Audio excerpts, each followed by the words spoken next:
दक्ष हो जाए उसके बाद उसको सक्षम बताइए। कोई कैसा कैसा मानसिक मनोरोगी बैठा है जिसको एक बार आप दक्ष घोषित कर दिए। दक्ष का मतलब क्या होता है? Highly expert. कभी दक्षता परीक्षा, कभी पात्रता परीक्षा, कभी बीएड परीक्षा, कभी डीएलएड परीक्षा, आप सक्षमता परीक्षा, बाद में अग्नि परीक्षा, कल जल परीक्षा, परसों वायु परीक्षा। कौन कौन परीक्षा करेगा भाई?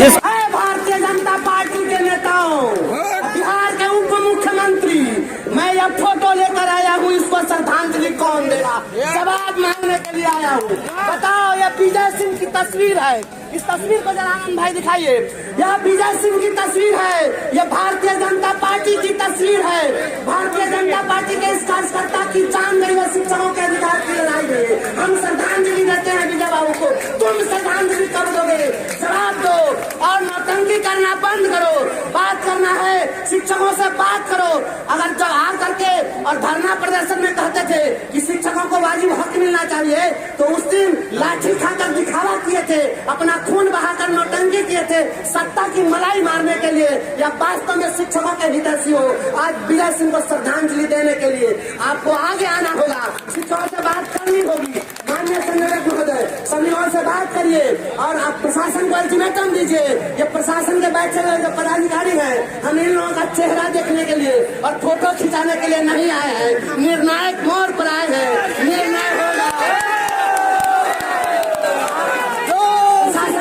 समय मांगा है 10 मिनट का, आधा घंटा से अधिक हो गया। प्रशासन को अल्टीमेटम दीजिए। हमने कहा है, लाइन काट दिया गया है, कोई बात नहीं, हमारी आवाज पहुंच जाएगी एक दूसरे साथियों तक।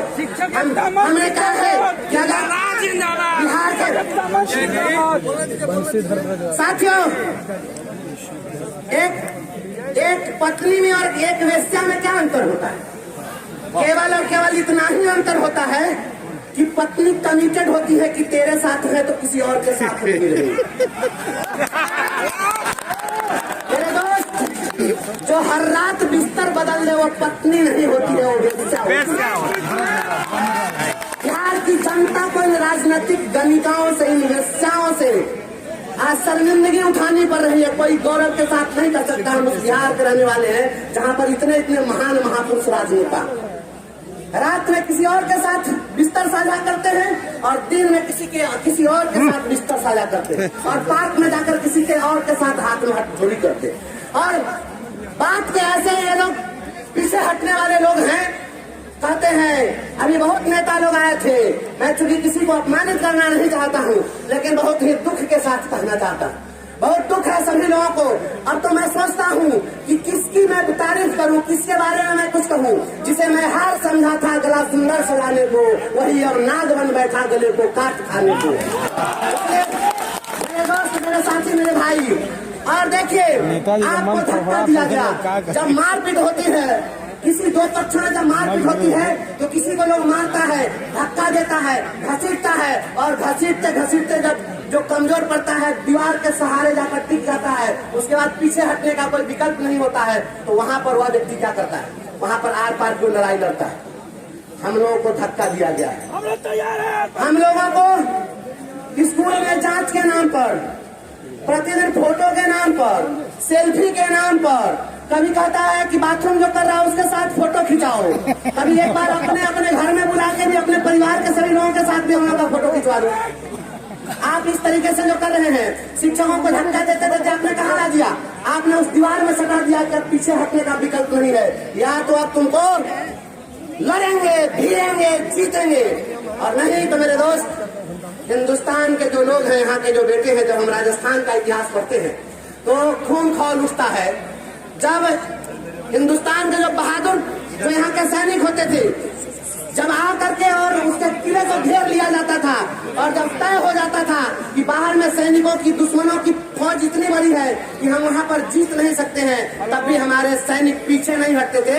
वहाँ पर दो काम होता था। महिलाएं अपने घर में जौहर कुंड बनाती थी और उसमें कूद कर जान देती थी, और उनके जो पति होते थे माथा में केसरिया बांध करके और कूद जाते थे। मरना तो तय है, लेकिन हम मरते हुए वीर गति को प्राप्त करके मरना पसंद देता हूँ। हमने अपनी नौकरी दांव पर रख दी है। मेरे दोस्त, मैंने अपने साथियों से कह लिया कि मैं बोलूंगा, मुझे एक बार में आप किसी को हंसा सकते हैं या रुला सकते हैं, मुंह फुला के रहने हमको नहीं आता। हम बीच बीच में बयान नहीं देंगे। अगर आप लोग कहते हैं तो मैं लड़ूंगा इसके साथ, लेकिन परिणाम जो होगा आप लोग संभालने के लिए तैयार रहिएगा। आप सभी लोग जो आए हैं, देखिए आज अगर आप लोग इस बात से आप लोग डर जाइएगा कि नहीं आज इतना कहाँ कैसे खून बह जाएगा, किसका माथा फट जाएगा, क्या हो जाएगा, कौन जेल चला जाएगा। बंधुओं, जेल से निकल जाना आसान है, लेकिन ये जो काला चश्मा वाला मोगेम्बो है ये इतना चीज उलझा दिया है कि उसको सुलझाने में बहुत समय लग जाएगा हम लोग को। और ये लोग जो अपने आप को दिखा रहे हैं, मीडिया के लोग पूछ रहे थे कि ऐसा लोग कह रहे हैं कि ये जो मोगेम्बो आया है तो पढ़ाई सुधर गई है, कि मोगेम्बो पढ़ाई सुधार दिया है। कहाँ पढ़ाई क्या क्या सुधारा है? पहले क्या लोग नहीं पढ़ा रहा था, फिर टॉपर कहाँ से हुआ रहा था, उनका पढ़ाना से टॉपर आ रहा था बिहार बोर्ड का, कहाँ से आ रहा था लोग? ये लोग जिस तरीके से तमाशा कर रहे हैं और आपका मजाक बना रहे हैं, इन लोगों को माकूल जवाब देना होगा। माननीय संयोजक महोदय, मैं कहना चाहता हूँ, ये लोग देशभक्ति की परिभाषा को बदल दिया। इन देशद्रोहियों ने देशभक्ति को डरा दिया, कातिलों की फौज को रहनुमा बना दिया। कल तलक लिए खड़ी थी बम बनाती टोलियां, जो उजारती रही मेहरी मांगरोलियां। कल तक जो नकारता रहा राष्ट्र के विधान को, थूकने की चीज मानता था संविधान को, उसके सर पर रखकर ताज हो रहा है आरती, रो रहा है देश प्रेम, रो रही माँ बाप। कोई देशभक्त जो इस रोती मातृभूमि को सुकून दे और इन देशद्रोहियों को गोलियों से भून दे, ऐसे सरफरोश का प्रकाश चाहिए। आज कोई पटेल या सुभाष चाहिए। आज शिक्षक आंदोलन में फिर से पटेल और सुभाष की जरूरत होगी। तुम शोकज पूछोगे, हमसे शोकज पूछा गया, सबसे पहला शोकज हम ही पर हुआ और मेरा फोटो यहीं से गोल गोल घेर कर जाता। घेरने की जरूरत नहीं है, मैं कहाँ हूँ, अगर मोगेम्बो का कैमरा मैंने फोटो ले लो और फोटो भेज दो। मैं अग्रणी पंक्ति में खड़ा हूँ। भगत सिंह ने कहा था कि कान से बहरे और आंख से अंधे, आंख से अंधे और कान से बहरे लोगों को सुनाने के लिए जोरदार धमाके की जरूरत होती है। यदि तुम बहरे हो तो हम जोरदार धमाका करके जाएंगे। इनकलाब होगा और शिक्षकों की आवाज दबाई नहीं जा सकती है।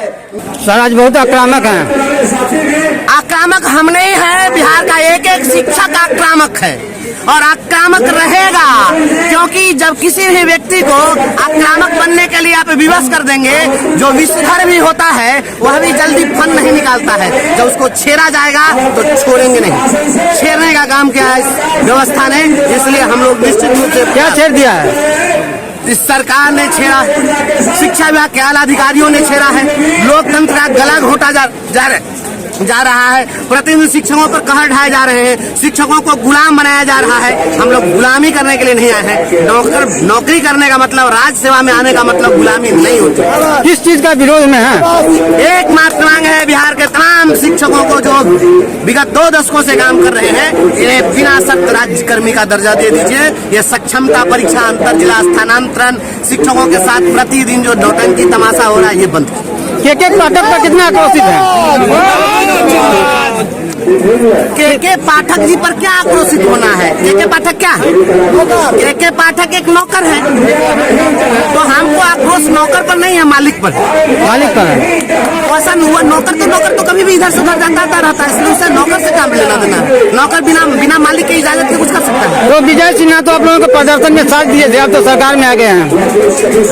विजय सिन्हा जी हो, चाहे भारतीय जनता पार्टी के जितने लोग हों, चाहे पूर्व में अभी जो सरकार हटी है उसमें जो लोग जो विपक्ष में आ गए हैं, ये सभी लोग हैं। मैं तो पहले ही संबोधन में कह दिया हूँ कि बिहार के जो राजनेता हैं, यहाँ तो बिहार के राजनेता तो उतना गिरे जितना, मैं बोला हूँ ना कि जितना बरेली के बाजार में झुमका नहीं गिरा, उससे ज्यादा बिहार का राजनेता गिर गया। यहाँ तो मैं तो बोला हूँ कि जिस राज्य के अंदर में लोग रात में किसी और के साथ बिस्तर साझा करते हैं, दिन में टेबल किसी और के साथ साझा करते हैं, शाम में मस्ती किसी और के साथ करते हैं और फिर अगले शाम किसी और साथ गुलजार मस्ती मनाते हैं, तो ऐसे लोगों से सर इस बीच में बहुत साइलेंट हो गए थे, एक आक्रामक हो गए हैं।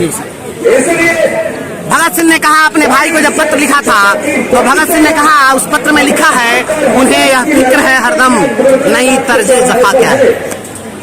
तर्जे जफा का मतलब होता है जुल्म ढाने। तो उन्होंने लिखा, उन्हें यह फिक्र है हरदम नई तर्जे जफा क्या है। वो इस चीज की चिंता में है यही चीज खोज रहे हैं कि नया नया अत्याचार करने का और क्या क्या तरीका हो सकता है। तो भगत सिंह ने यह कहा कि उन्हें यह फिक्र है हरदम नई तर्जे जफा क्या है, हमें यह शौक है देखे सितम की कहाँ क्या। तो सक्षमता परीक्षा का विरोध क्यों कर रहे हैं आप लोग? हाँ, सक्षमता परीक्षा, जो व्यक्ति दक्ष हो जाए उसका उसको सक्षम बताइए कोई कैसा कैसा मानसिक मनोरोगी बैठा है जिसको एक बार आप दक्ष घोषित कर दिए। दक्ष का मतलब क्या होता है? Highly expert. जो हाईली एक्सपर्ट हो गया फिर उसके अंदर कहिए कि सक्षम है कि नहीं। राजमिस्त्री जिसको मिस्त्री डिक्लेयर कर दीजिएगा तो कहेगा तू लेबर का लायक है कि नहीं, तब उठा के देखो, जब बात है। इसकी क्या गारंटी है कि सर फिर कोई परीक्षा नहीं होगी? कभी दक्षता परीक्षा, कभी पात्रता परीक्षा, कभी बीएड परीक्षा, कभी डीएलएड परीक्षा, अब सक्षमता परीक्षा, बाद में अग्नि परीक्षा, कल जल परीक्षा, परसों वायु परीक्षा।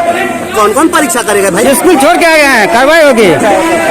कार्रवाई होगी, कौन करेगा कार्रवाई? के पाठक का आदेश दिया है ना, बिहार सरकार का आदेश है कि आज स्कूल खुली हुई है, सभी को आना है, नहीं आने पर कार्रवाई की जाएगी। के पाठक जी को कह दिया जाए कि ये एक जर्मनी के हिटलर की तरह गैस चैम्बर बना दे, उसका नाम दिया था समाधान केंद्र, वैसे ही वो समाधान केंद्र बना दे और हम लोगों के लिए हर जिला से वो स्पेशल ट्रेन मंगाए और चैम्बर में ठूस ठूस के गैस भर भर के मार दे। अच्छा सर, मांगे पूरी नहीं होगी तो आगे क्या रणनीति है?